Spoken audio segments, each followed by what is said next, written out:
আমি মোহাম্মদ উবাইদুল্লাহ। আমি একজন ম্যারেজ রেজিস্ট্রার।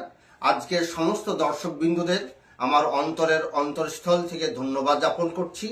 অ্যাকচুয়ালি আজকে টাইম টু নিউজের পর্দায় এসেছি।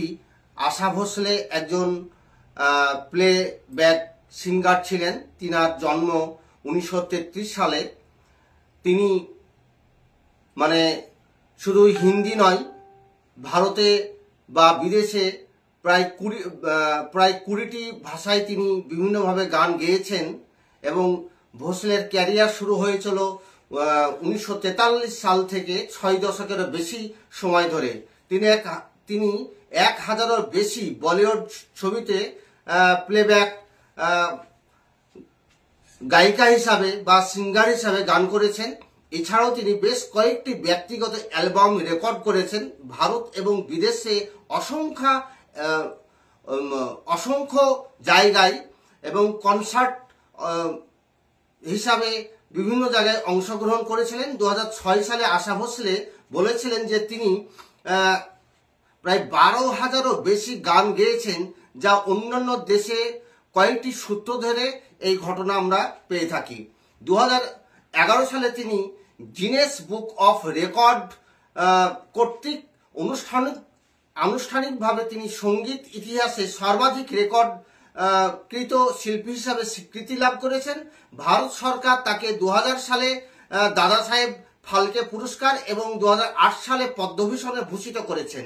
আশা ভোসলে হলেন অ্যাকচুয়ালি প্লেব্যাক সিঙ্গার লতা মঙ্গেশকরের বোন।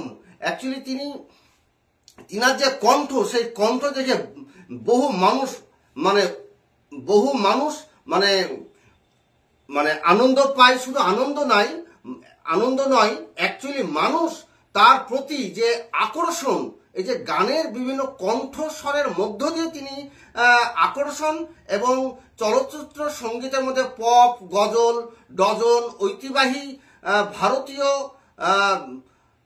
ভারতীয় প্রদীপ সঙ্গীত, লোকসঙ্গীত, কাউলিয়া এবং রবীন্দ্রসঙ্গীত ছাড়াও তিনি হিন্দি সিনেমায় তিনি প্রায় 20টির বেশি বিদেশি ভাষায় গান গেয়েছেন।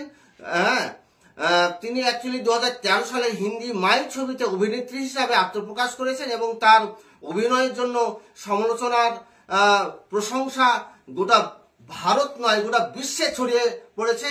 তাই আজকে তিনার জন্মদিনে আমি বিশেষভাবে তার শ্রদ্ধা নিবেদন করছি এবং তিনাকে যাতে মানুষ মনে রাখে, তার জন্য তিনি যে সমস্ত কাজকর্ম করেছেন, সেইটা আমার ভারতের প্রত্যেকটা বাড়ির কোনায় কোনায় যাতে পাওয়া যায় সেই আশা রাখি বা সেই কাম্য আমি অনুভব করি।